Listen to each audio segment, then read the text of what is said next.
नमस्कार मु Prashant Kumar Patnaik little diamond dance studio निर्देशक एठी मु आपन को कहि रखे छत्रपुर सहर दिन को दिन सुंदर दिसिबाकू लागिला आसंतु देखिबा तार किछि झलक।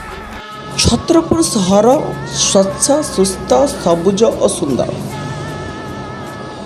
गंजाम जिला प्रशासन छत्रपुर सहर को सुंदर करने को तत्परता देखाई सौंदर्यकरण निमंते छत्रपुर सहर विभिन्न स्थान रे एवं स्टाडियम निकट रे थिबा पार्क पुलिस पड़िया निकट रे थिबा सेल्फी पॉइंट करा जायछि।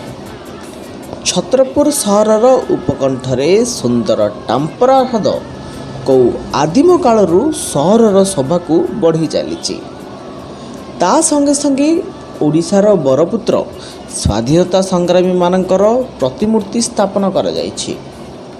एई स्वाधीनता संग्रामी मानकर त्याग सेवा उत्सर्गीकृत जीवन विषय रे आगामी पीढ़ी मानकु जणाइबा पई स्थापित करा जायछि।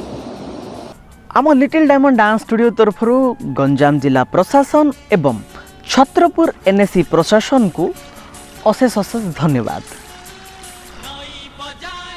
आम लिटिल डायमंड डांस स्टूडियो छात्र छात्री माने छत्रपुर स्टाडियम निकट रे थिबा ओडिशार स्वाधीनता संग्रामी उपरे संक्षेप रे किछि कहिबे आसंतु देखिनेबा। नमस्कार मु अमितानंद पंडा लिटिल डायमंड डांस स्टूडियो छात्र। आज मु ओडिशार स्वाधीनता संग्रामी उत्कल गौरव मधुसूदन दासଙ୍କ विषय किछि कहबी। देश और जाति जेतेबेले संकटर सम्मुखीन हुए सेतेबेले जणे जणे जोगजन्मा महापुरुष आविर्भाव हुअन्ति। ठीक सेहीपरि कटक जिला अंतर्गत सत्यभमपुर ठारे मधुसूदन दास माता पार्वती देईଙ୍କ कोଳରେ 1848 मसीहा एप्रिल मास 28 तारिख रे जन्मग्रहण करथिले।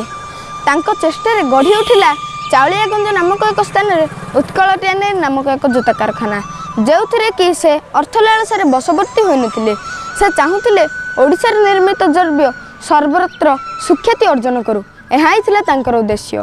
तेणुक से त्रुटि देखुवा जोतागुड़ी को पोड़ी देउथिले।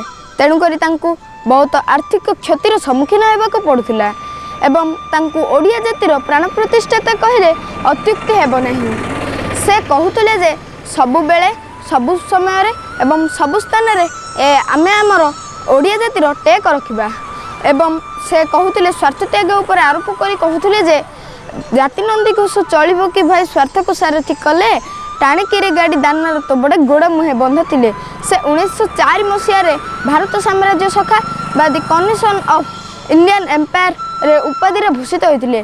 से थिले सबुठारु बड़ ओडिया जातिर उच्च पदवी अधिकारी एवं छोट लाट सभा किंबा बड़ लाट सभा से प्रथम सभापति एवं विश्वविद्यालय एवं विभिन्न अनुष्ठान मानकरे से प्रथम सभ्य एवं ख्रीस्टियान मंडली रे से प्रथम सभापति एवं तांकर मृत्यु 1934 मसीहा फेब्रुआरी मास 3 तारिख रात्र 1:20 समय होइतिला।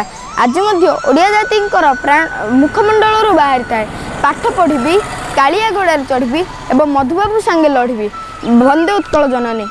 नमस्कार मु Subhasmita Padhi little diamond dance studio जड़े मु छात्री मु आज ओडिशार महान वीर संग्रामी सुरेंद्र साय विषय किसी कहवाक जाऊँगी। वीर सुरेंद्र साय 23 जनवरी 1809 मसीहा संबलपुर अंचल उत्तर को प्राय 34 किलोमीटर दूर में अवस्थित खिंडा ग्राम रे चौहान राजवंशर पिता धरम सिंह और माता रेवती देवी ठारू सुरेंद्र साय जन्मग्रहण करथिले। तांकर 6 भाई और जड़े भौणी थिले। पिता धरम सिंह मृत्यु पर काका बलराम सिंह तत्वबंधार से घोड़ा चढ़ा खंडा तीर चालना समेत अन्य प्रशिक्षण नेउथिले। से गंगापुर राज्यर हाथीबारी दमीदार कन्या सुवर्ण कुमारी को विवाह करथिले। तांकर गोटे पुत्र मित्रभानु साय और गोटे कन्या थिले। 1827 मसीह संबलपुर राजा मधुकर साय मृत्यु पर सुरेंद्र साय को से राज्यर राज्यभार प्रदान करिवार सुजोग मिलथिला। किंतु इंग्रेज माने से राज्यर राज्यभार किए हम ताहा निरूपण करने क्षमता निज हाथ को नेले एवं महाराजा राणी मोहर कुमारी को से राज्य राज्यभार प्रदान कले। राणी मोहर कुमारी राज्य परिचालना करने प्रतिवाद में संबलपुर अंचल विद्रोहर बन्हीदल उठिला। इंग्रेज माने बाध्य होई राणी मोहर कुमारी को गादीच्युत करथिले ओ तांकर पुनर्बार दूर संपर्क नारायण सिंह को से राज्यर राज्यभार प्रदान करथिले, किंतु से थिले संपूर्ण अयोग्य। यह फल पुणी विद्रोहर मुंड टेकिला। 1840 मसीह इंग्रेज माने वीर सुरेंद्र साय को 5 वर्ष कारादंड रखिथिले। कारादंडर अवधि सरिबा पर मध्य इंग्रेज माने सुरेंद्र साय को संपूर्ण भाव मुक्त कर नथिले। 1857 मसीह भारतर सिपाही माने इंग्रेज मान विरोध में विद्रोह कर हाजिरबाग जेल भांगी सुरेंद्र साय भली 32 जन संग्रामी को जेल रु मुक्त करथिले। प्राय 17 वर्ष पर सुरेंद्र साय और तांका भाई उदंत साय जेल रु मुक्त होइथिले। 1866 मसीह सुरेंद्र साय और तांका परिवार वर्ग सह आश्रीगढ़ दुर्ग आजीवन कारादंड दंडित करागला। से आउ तांका परिवार वर्ग तांकर शेष निश्वास थिला पर्यंत सेठारे ही बंदी जीवन काटिथिले। शेष 1884 मसीहा फेब्रुआरी 28 तारिख में सुरेंद्र साय परलोक होइथिले। नमस्कार। नमस्कार, मु सुनीति पंडा, लिटिल डायमंड डांस स्टूडियो मु जने छात्री। मु आज भारत मातार वीर सपुत्र नेताजी सुभाष चंद्र बोस विषय किसी कहवाई चाहूँगी। नेताजी परी देशप्रेमी विषय किसी कहवा सुजोग आनी मु निजक धन्य मन कर। प्रकृति मान देश में बहुत देशभक्त स्वाधीनता संग्रामी और राष्ट्रप्रेमी जन्म नहीं ए माटी को धन्य कर। किंतु सुभाष बोस एमती एक नाम जहाँ शुणिला बाटे मन में देशप्रेम भावना जागत हुए। जन्म 23 जनवरी 1897 मसीह कटक एक बंगाली परिवार जन्म होते। बापा नाम जानकीनाथ बोस, माँ का नाम प्रभावती देवी। बापा जने प्रख्यात वकील थे। प्रभावती और जानकीनाथ बोस समुदाय 14 सन्तान थे। एमध्य सुभाष चंद्र बोस नवम सन्तान थे। पिलाटी बेलू से पितृ मातृ भक्त थे। प्राथमिक शिक्षा एक मिशन स्कूल आरंभ होता। यापर रेभेन्सा कॉलेज जाते पाठ पढ़ले। तापर कलिकता प्रेसिडेंसी कॉलेज से पाठ पढ़ी बीए पास कर आईसीएस परीक्षा चतुर्थ स्थान अधिकार कले। इंग्लैंड फेरला सुभाष चंद्र बोस असहयोग आंदोलन में जोगदेले। ज्वालामयी अग्नि बसी भाषण विश्ववासी उद्योग देले। से 1983 मसीह आजाद हिंद फौज गठन कले और नाराज हेले दिल्ली चलो। से कहले कि you give me blood I will give you freedom. किंतु अकाल बज्रपात है जहाँ 1945 मसीहा अगस्त 18 विमान दुर्घटना। नेताजी आज जीवित ही तिरोहित से प्रश्न बेबी रहस्य भूत।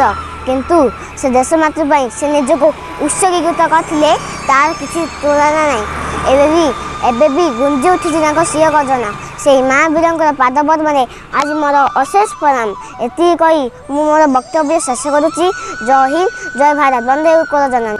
नमस्कार, मु Biswajit Samantaray, little diamond dance studio छात्र। मुझे महान महापुरुष डॉक्टर हरेकृष्ण महाताब को विषय किसी कहबार सुजोग पाई निजक धन्य मन कर। डॉक्टर हरेकृष्ण महाताब 1899 नवेम्बर 21 रे बालेश्वर जिलार अग्रपड़ा ग्राम जन्मग्रहण करते। पिता नाम कृष्णचरण दास थिला, किंतु अदा जगन्नाथ महाताब पुष्यपुत्र करथिबा हेतु से महाताब उपाधि पाइथिले। से छात्र अवस्था ही स्वाधीनता संग्राम में झांस देते। से प्रथमे भद्रक हाई स्कूल और पर पाटना विश्वविद्यालय पास करथिले। से 1920 रे असहयोग आंदोलन और 1930 रे लवण सत्याग्रह जोग देते। से 22 ओडिया पुस्तक और 5टी उपन्यास और गोटे गल्प रचयिता करथिले। से 1924 रे बालेश्वर चेयरमैन भाव नियुक्ति करथिले और एहा पर 1947 रे ओडिशार प्रधानमंत्री होइतले और एहा 1967 रे ओडिशा रे जन कांग्रेस दल प्रतिष्ठा करथिले। से स्वाधीनता संग्राम पाई बहु बार जेल दंड भोगिथिले। एहा जीवन बहुत कष्टपूर्ण रही। आमे एठारे भक्तिपूत सम्मान जनाउछु। काका माता आज आम मानस पटर बंची रही। हे चिर संग्रामी आपण को मोर भक्तिपूर्ण श्रद्धांजलि अर्पण करी मु मोर वक्तव्य शेष कर। नमस्कार। नमस्कार, मु अंकित कुमार आचार्य लिटिल डायमंड डांस स्टूडियो जड़े छात्र। मुझे कृष्णसुद बाजारत विषय किसी कहवाक जाऊँगी।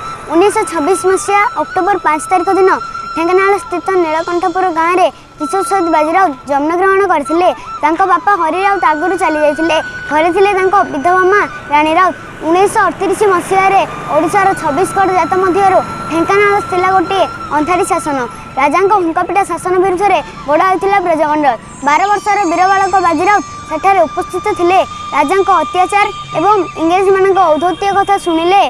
थरे दारोगा और ग्राम रखी बाजीराव माँ को अपमानित करथिले। पिलादिन राग प्रतिफलित है किशोर अवस्था। थरे राणी राउत हरिराजंग पुओ बाजीराव घाटडंगार मंग भाव बसते। फौज डाकिबारु रोकठोक कहीदेले ब्रजमंडल हुकुम नाई मुई डंगा छाड़ी नाई। सिपाही मुंड को पित्त चढ़ीगला। नरसंहार पर्वर अयम आरंभ है। नईकूल लोक को आखिबुझा गुली चालन करागला। पहली गुलिर शिकार है बाजीराव। से दिन से अमरशुद बाजीराव को आम आज पर्यंत मन रखीचे। ये कही मोर वक्तव्य शेष करुच्ची। जय हिंद, वंदे उत्कल जननी। नमस्कार, मु पतितपावन पंडा लिटिल डायमंड डांस स्टूडियो छात्र। आज मु आपण मानक जड़े देशसेवक बा जड़े स्वाधीनता संग्रामी उपर किसी कहवाक चाहूँगी। ओडिशा जन्मग्रहण करथिबा देशसेवक मानक मध्य पंडित गोपबंधु दास होइचंती जड़े अन्यतम। से एकाधार रे देशसेवक, जननायक, स्वाधीनता संग्रामी, लेखक और कवि अटंती। 1877 मसीहा अक्टोबर 9 तारिख में से जन्मग्रहण करते। पिता नाम दैतारी दास और माता नाम सोनमयी देवी। पिता निज चेष्टा गोटे प्राइमरी स्कूल प्रतिष्ठा करी पुओ को पाठ पढ़ाई एवं पुओ प्राइमरी विद्या शेष करी 12 वर्ष बयस में मोतीदेवी नामक गोटे कन्या को विवाह करते। यापर से गोटे स्कूल निज नाम लिखाई। छात्रावस्थारू से रचना लेखिबार दक्षता प्रकाश पाइथिले। यापर रचना लेखिबार दक्षता प्रकाश पाई सेतेबेले प्रकाश पाउथिबा इंद्रधनु पत्रिका रे तांकर व्यंग कविता प्रकाश पाइला। यापर स्कूल रे अध्ययन समय रे से स्वदेश प्रीति जातीय समस्या प्रति आकृष्ट थिले। यापर गोटे देशसेवक बा जड़े स्वाधीनता संग्रामी रूपे से 1907 मसीह मधुसूदन दास द्वारा अनुप्राणित हो गोटे दल रे मिसिले। से दल ना है स्वाधीनता दल एवं उत्कल सम्मिलन रे जोग देले। उत्कल सम्मिलन अर्थ सबु ओडिशावासी मिसिकी एकाठी हेबा। सेतिपई से मधुसूदन दास द्वारा अनुप्राणित हो उत्कल सम्मिलन रे जोग देले। यापर 1903 मसीह ओडिशा रे बन्या देखागला। सेतेबेले तांकर पुओ रोगक्रांत थिले मध्य से देश सेवा करने प्रस्तुत। सेतिपई से लोक माननकु चूड़ा चाउल और वस्त्र बांटिबाकू लागिले। यापर सेतिपई आमे गोपबंधु दास को देश सेवा बा जड़े बड़ स्वाधीनता संग्रामी बोली कहू। स्वाधीनता मानवर जन्म अधिकार, स्वाधीन भाषण और स्वाधीन विहार, स्वाधीन जीवन पुणी स्वाधीन समिति, 4 स्तंभ मानवर जीवन संस्कृति। नमस्कार। नमस्कार, मोर नाम हिमांशु। मु लिटिल डायमंड डांस स्टूडियो छात्र। मु आज बक्सी जगबंधु विषय किसी कहवाक चाहूँगी। बक्सी जगबंधु पूरा ना थिला बक्सी जगबंधु विद्याधर भ्रमर नाया महापुत्र। बक्सी अर्थ सेनापति। जन्म 1723 होता। पिलादिन से रणकौशल आयत्त करते। उन्नत कपाल, गौरवर्ण, बलिष्ठ मांसपेशी, सुदक्ष ओसारी और मुक्तार सुवित देले बक्सी। से इंग्रेज शक्तिर उत्कंपन सृष्टि कर इंग्रेज सरकार चक्रांत से राजा बाधुवा चोड़ंग मूल जागिर रही। तेणु से क्षुब्ध हो गले। से आगुरी साधारण जनता पाइक मैंने असंतुष्ट थे। यही सुजोग में बक्सी जगबंधु असंतुष्ट पाइक मान नेतृत्व ले। जगबंधु प्रति अन्याय हो विद्रोही जनता अनुभव कले। बक्सी नेतृत्व में पाइक मैंने संगठित होले। विद्रोही पाइक मैंने बाणपुर थाना आक्रमण कले। अनेक पाइक और साधारण जनता विद्रोह में सामिल हेले। विद्रोही मैंने खजना खाना लुट कले। सरकारी कर्मचारी स्थान छाड़ी पलाइले। इंग्रेज कर्मचारी मानू बण जंगल में लुचि लुचि रही आक्रमण कले। विद्रोही मैंने पुरे पहुँची राजा द्वितीय मुकुंद देव को खोर्धा राजा रूपे घोषणा कले। ଖୋର୍ଦ୍ଧା ନେବା ପାଇଁ ବ୍ୟବସ୍ଥା ହେବାରୁ ଇଂରେଜ ସରକାର ତାଙ୍କୁ ବାରବାଟୀ ଦୁର୍ଗରେ ବନ୍ଦୀ କରି ରଖିଲେ। ଏହି ବିଦ୍ରୋହ ପୁରୀ ଜିଲ୍ଲାର ବାଣପୁର, ପିପିଲି ଓ ଗୋପ ଅଞ୍ଚଳକୁ ବିସ୍ତାରିତ ହୋଇଥିଲା। କଟକ ଜିଲ୍ଲାର ସଙ୍କଟ କୁଜଙ୍ଗ ଯାଏ ବ୍ୟାପିଗଲା। ବିଦ୍ରୋହକୁ ଦମନ କରିବା ପାଇଁ ଇଂରେଜମାନେ ଆପ୍ରାଣ ଉଦ୍ୟମ କଲେ। ଅନେକ ବିଦ୍ରୋହୀ ଆତ୍ମହରଣ କଲେ। 1823 ତାଙ୍କ ସମ୍ପତ୍ତି ବାଜ୍ୟାପ୍ତ କରିଦିଆଗଲେ। ସେ ଆତ୍ମସମର୍ପଣ କଲେ। ତାଙ୍କୁ ସସମ୍ମାନେ ବୃତ୍ତି ପ୍ରଦାନ କରାଯିବ ବୋଲି ଇଂରେଜ ସରକାର ଘୋଷଣା କଲେ। ତେଣୁ ସେ ଦୀର୍ଘ ଦିନର ଆତ୍ମଗୋପନ ପରେ 1825 ମେ ମାସରେ କଟକ ସହରରେ ଇଂରେଜ ସରକାରଙ୍କ ନିକଟରେ ଆତ୍ମସମର୍ପଣ କଲେ। କଟକ ସହରରେ ତାଙ୍କୁ ନଜରବନ୍ଦୀ କରି ରଖାଯାଇଥିଲା। 1829 ଜାନୁଆରୀ 24 ତାରିଖ ଦିନ ତାଙ୍କର ଦେହାନ୍ତ ହୋଇଥିଲା। ଉତ୍କଳ ମାଣିକାକେ 2ଟା ବାଲୁ ଝରି ପଡ଼ିଲା। ବିଦାୟ ବେର ବର୍ଷ ଜୟ ହିନ୍ଦ, ବନ୍ଦେ ଉତ୍କଳ ଜନନୀ। ନମସ୍କାର, ମୁଁ କେମନ ପାତ୍ର, ଲିଟିଲ୍ ଡାଇମଣ୍ଡ ଡ୍ୟାନ୍ସ ଷ୍ଟୁଡ଼ିଓର ଛାତ୍ର। ଆଜି ଆମେ ଏମିତି ଜଣେ ମହିଳା ସ୍ୱାଧୀନତା ସଂଗ୍ରାମୀଙ୍କ ବିଷୟରେ ଜାଣିବା, ଯେମିତିକି ନାରୀଟିଏ ଘରର ଚାରି କାନ୍ଥକୁ ସ୍ୱର୍ଗ କରିଦେଇପାରେ, ସେମିତି ଘରର ଏରୁଣ୍ଡି ବନ୍ଧ ଡେଇଁଲେ ଦେଶକୁ ବଦଳାଇ ଦେବାର ସାହସ ପାଖରେ ରଖିଥାଏ। ଏମିତି ଜଣେ ବ୍ୟକ୍ତିତ୍ୱ ଯିଏକି କେବେ ବିଦ୍ୟାଳୟକୁ ନ ଯାଇ ସଂସ୍କୃତ, ହିନ୍ଦୀ, ବଙ୍ଗଳା ଭାଷାକୁ ନିଜ ଆୟତ୍ତରେ ରଖିଥିଲେ ଓ ସ୍ୱାଧୀନତା ସଂଗ୍ରାମରେ ନିଜକୁ ଝାସି ଦେଇ ସେ ଅନେକଙ୍କୁ ପ୍ରେରଣା ଦେଇଥିଲେ। ନିଜ ଅଧିକାର ପାଇବା ପାଇଁ, ନିଜ ଦେଶକୁ ସ୍ୱାଧୀନ କରିବା ପାଇଁ ସେ ଲଢ଼ିଥିଲେ। ସେ ଆଉ କେହି ନୁହେଁ, ସେ ଆମ ଓଡ଼ିଆ ଝିଅ ଓ ସ୍ୱାଧୀନତା ସଂଗ୍ରାମୀ ଶ୍ରୀମତୀ ରମାଦେବୀ ଚୌଧୁରୀ। 1899 ମସିହା ଡିସେମ୍ବର 3 ତାରିଖ କଟକ ନିକଟସ୍ଥ ଶକ୍ତିଭୂମା ଗ୍ରାମରେ ଜନ୍ମଗ୍ରହଣ କରିଥିଲେ। ତାଙ୍କ ପିତାଙ୍କ ନାମ ଗୋପାଳ ବଲ୍ଲଭ ଦାସ ଓ ମାତାଙ୍କ ନାମ ବସନ୍ତ କୁମାରୀ ଥିଲା। ତାଙ୍କ ପିତାମାତା ତାଙ୍କୁ ଶ୍ରଦ୍ଧାରେ ବେଲ ବୋଲି ଡାକୁଥିଲେ। 1914 ମସିହା କଟକ ସ୍ୱାଧୀନତା ସଂଗ୍ରାମୀ ତତ୍କାଳୀନ ଓକିଲ ଗୋପବନ୍ଧୁ ଚୌଧୁରୀଙ୍କୁ ସେ ବିବାହ କରିଥିଲେ। ସେତେବେଳେ ତାଙ୍କୁ ମାତ୍ର 15 ବର୍ଷ ବୟସ ହୋଇଥିଲା। 1921 ମସିହା ମାର୍ଚ୍ଚ 24 ତାରିଖ ମହାତ୍ମା ଗାନ୍ଧୀ କଟକରେ 2ଟି ସାଧାରଣ ସମାବେଶରେ ଯୋଗଦେଇ ହରିଜନ ଦଳିତମାନଙ୍କୁ ସୁରକ୍ଷା ଓ ସ୍ୱଦେଶୀ ଆନ୍ଦୋଳନର ଆବଶ୍ୟକତାକୁ ବୁଝାଇଥିଲେ। ନିଜ ଭାଷଣରେ ମହିଳାମାନଙ୍କୁ ଗହଣା ନ ପିନ୍ଧି ଦେଶ ସେବାରେ ଦାନ କରନ୍ତୁ ବୋଲି କହିଥିଲେ। ମା ରମାଦେବୀ ଗାନ୍ଧୀଜୀଙ୍କ ଭାଷଣରେ ପ୍ରଭାବିତ ହୋଇ 200 ଭରି ସ୍ୱର୍ଣ୍ଣ ଅଳଙ୍କାର ଓ ବହୁମୂଲ୍ୟବାନ ଦ୍ରବ୍ୟ ଗାନ୍ଧୀଜୀଙ୍କ ସ୍ୱରାଜ ପାଣ୍ଠିଙ୍କୁ ଦାନ କରିବା ସହିତ ଖାଦି ବସ୍ତ୍ର ଆଜୀବନ ପରିଧାନ କଲେ। ମା ରମାଦେବୀ ଗାନ୍ଧୀଜୀଙ୍କ ଛାଇ ପରି ତାଙ୍କ ସହିତ ରହୁଥିଲେ। ମା ରମାଦେବୀ ଗାନ୍ଧୀଜୀଙ୍କ ହିନ୍ଦୀ ଭାଷଣର ଓଡ଼ିଆ ଅନୁବାଦ କରି ସମସ୍ତଙ୍କୁ ଶୁଣାଉଥିଲେ। ମା ରମାଦେବୀଙ୍କ ଏଭଳି କାର୍ଯ୍ୟ ଇଂରେଜ ସରକାରଙ୍କୁ ବିଚଳିତ କଲା। 1930 ମସିହା ନଭେମ୍ବର 8 ତାରିଖ ମା ରମାଦେବୀଙ୍କୁ 8 ମାସ ପାଇଁ କଟକ ଜେଲରେ ରଖାଗଲା। ଭାରତ ଛାଡ଼ ଆନ୍ଦୋଳନ ପ୍ରତ୍ୟକ୍ଷ ସମ୍ପୃକ୍ତି ହେତୁ ମା ରମାଦେବୀ ଓ ସ୍ୱାମୀ ଗୋପବନ୍ଧୁଙ୍କୁ 2 ବର୍ଷ ଧରି ଜେଲ ଦଣ୍ଡ ଦେଲେ। ଦେଶ ସ୍ୱାଧୀନ ହେଲା ପରେ ମଧ୍ୟ ସେ ଦେଶ ସେବାକୁ ନିଜ ଧର୍ମ ବୋଲି ମାନି ନେଇଥିଲେ। 1985 ମସିହା ଜୁଲାଇ 21 ତାରିଖ ମା ରମାଦେବୀଙ୍କ ପରଲୋକ ଘଟିଥିଲା। ତାଙ୍କ ବିୟୋଗ ପରେ ମଧ୍ୟ ସେ ଆମ ସମସ୍ତଙ୍କ ଭିତରେ ଅମର ହୋଇ ରହିଗଲେ। ଜୟ ହିନ୍ଦ, ବନ୍ଦେ ଉତ୍କଳ ଜନନୀ। ନମସ୍କାର ସମ୍ମାନନୀୟ ଦର୍ଶକବୃନ୍ଦ, ମୁଁ Sudiksha Panigrahi, little diamond dance ଷ୍ଟୁଡ଼ିଓର ଛାତ୍ରୀ। ଆଜି ଓଡ଼ିଶାର ମହାନ ସ୍ୱାଧୀନତା ସଂଗ୍ରାମୀ ଜୟୀ ରାଜଗୁରୁଙ୍କ ବିଷୟରେ କିଛି କହିବାକୁ ସୁଯୋଗ ମିଳିଥିବାରୁ ମୁଁ ମୋ ନିଜକୁ ଧନ୍ୟ ମନେ କରୁଛି। ଜୟୀ ରାଜଗୁରୁ 1789 ମସିହା ଅକ୍ଟୋବର 29 ତାରିଖରେ ପୁରୀ ଜିଲ୍ଲାର ବୀର ହରିକୃଷ୍ଣ ଗ୍ରାମରେ ଜନ୍ମଗ୍ରହଣ କରିଥିଲେ। ସେ ଜଣେ ମେଧାବୀ ଛାତ୍ର ଥିଲେ ଏବଂ ଶସ୍ତ୍ର ବିଦ୍ୟାରେ ନିପୁଣତା ଅର୍ଜନ କରିଥିଲେ। ତାଙ୍କ ପିତା ଚାନ୍ଦ ରାଜଗୁରୁ ଖୋର୍ଦ୍ଧା ରାଜାଙ୍କ କୁଳ ପୁରୋହିତ ଥିଲେ। ତାଙ୍କ ପିତାଙ୍କ ଅକାଳ ବିୟୋଗ ଘଟିଥିଲା। ତାଙ୍କ ପିତାଙ୍କ ମୃତ୍ୟୁ ପରେ ରାଜା ଦିବ୍ୟସିଂହ ଦେବ ଜୟୀଙ୍କୁ କୁଳ ପୁରୋହିତ ରୂପେ ନିଯୁକ୍ତି ଦେଇଥିଲେ। ରାଜା ଦିବ୍ୟସିଂହ ଦେବଙ୍କ ମୃତ୍ୟୁ ପରେ ତାଙ୍କ ନାବାଳକ ପୁତ୍ର ମୁକୁନ୍ଦ ଦେବ ଖୋର୍ଦ୍ଧା ରାଜ ସିଂହାସନକୁ ଗ୍ରହଣ କରିଥିଲେ।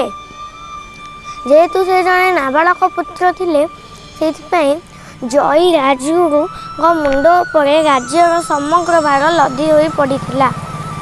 ସେହି ସମୟରେ ଇଂରେଜମାନେ ଇଷ୍ଟ ଇଣ୍ଡିଆ କମ୍ପାନୀ ଗଠନ କରି ଆମ ଭାରତକୁ ନିଜ ଅଧୀନରେ ରଖିଥିଲେ। ଇଂରେଜମାନେ ଶେଷରେ ଆମ ଓଡ଼ିଶାକୁ ଆଗମନ କରିଥିଲେ। 1803 ମସିହାରେ ଇଂରେଜମାନେ ने आम ओडिशा को निज अधीन रखी सारा पर खोर्धा राजाठू कर मागिले एवं निज अधीन रही आदेश पत्र जारी कले। यह जयी राजगुरु को स्वाभिमान को प्रचंड आघात देला। जयी राजगुरु कहले कि जीवन पछे देबा इंग्रेज मान आगे मुंड नुआइबा नहीं बोली कही से अंचल प्रत्येक घर जड़े जड़े लोक आनी निज सेना बाहिनी रे नियुक्ति देले एवं सैन्य मानक तालीम देले। 1804 मसीह महानदी कूल जयी राजगुरु प्रथम थर इंग्रेज मानक उपरे आक्रमण करथिले। यह इंग्रेज मानक एक शक्त धक्का थिला। यार प्रतिरोध करने इंग्रेजी माने मांद्राजरू अधिक सैन्य मगाइले। 1804 मसीहा डिसेम्बर मासरे इंग्रेजी मानक 7000 सैन्य माने जयी राजगुरु नेतृत्व में खोर्धा पाइक लड़ी निज वीरत्वर प्रदर्शन करथिले। यह देखि इंग्रेजी माने आश्चर्यचकित हो जाइथिले किंतु किछि देशद्रोही साहाय्य नहीं 1804 मसीहा डिसेम्बर 5 तारीख में इंग्रेजी माने जयी राजगुरु को बंदी कले एवं दीर्घ 2 वर्ष धरी बारबाटी दुर्ग में बंदी कर रखी। दीर्घ 2 वर्ष पर जयी राजगुरु को विचार पर मेदिनीपुर को स्थानांतरित कर दिगला। विचार पर 1806 मसीहा डिसेम्बर 6 तारीख में मेदिनीपुर एक बाघतोटा नाल पाखे एक विराट बरगछ तले इंग्रेजी माने जयी राजगुरु को बांधी कर 2 फाल कर हत्या करथिले। जयी राजगुरु हसी हसी निज मृत्युवरण करथिले किंतु इंग्रेज मानक आगे मुंड नुआई नथिले। कथारे अछि जया पछे जीवन देला नुआई नहीं मथा। जयी राजगुरु मरिकी भी अमर हो गले जुग जुग को ओडिया वीर पे भारत माँ गर्व कला। एति कही मो वक्तव्य शेष करुच्ची। जय हिंद। नमस्कार, मु योजन Satpathy little diamond dance studio जड़े छात्र। मु आज आम ओडिशार जड़े महान वीर पुरुष चाकीखुंटिया विषय में किसी कहवाक जाऊँगी। पुरी जिला हरचंडी साई जन्मग्रहण करते यही महान वीर पुरुष जनक। पिता रघुनाथ खुंटिया और माता कमलावती ओरसरू जन्मग्रहण करते यही महान वीर पुरुष जनक। 1857 मसीहा सिपाही विद्रोह बेले माता लक्ष्मीबाई सह मिसी स्वाधीनता संग्राम एक गुरुत्वपूर्ण भूमिका ग्रहण करते। तांकर देशप्रेम और बलिदान आमको सर्वदा अनुप्राणित करथाए। आम देश भारत 200 वर्ष ऊर्ध्व वर्ष पर्यंत इंग्रेज मानक विरोध में शासनाधिकारी हो रही। पाइक विद्रोह बेले यार बंदी प्रज्वलित होता। भगत सिंह खुदीराम भली बहुत देशप्रेमी निज देश माटीर स्वाधीनता निमंते निज प्राण को बलिदान देते। से भितर जड़े होती चंदन हजूरी बा आम ओडिशार महान वीर पुरुष चाकीखुंटिया। असाधारण बाहुबल से थिले उस्ताद एवं स्वाधीनता संग्रामी। तालीम प्राप्त थिबा माटी कुस्ती रे योद्धा निज को तालीम प्राप्त कराइबा सह स्वाधीनता संग्रामी माननकु मध्ये तालीम प्राप्त कराउथिले। सिपाही विद्रोह बेले पश्चिमांचल नेपाली सैनिक माननकु इंग्रेज मानक विरोध में मताइथिले। से थिले पुरी रे जगन्नाथ मंदिर बा आम महाप्रभु श्री जगन्नाथ बड़ भक्त एवं बहुत बड़ सेवायत। धन्यवाद। नमस्कार। वंदे उत्कल जननी। आसंतु आम छत्रपुर सहर को स्वच्छ सुस्थ सबुज सुंदर रखिबा। रहिली नमस्कार।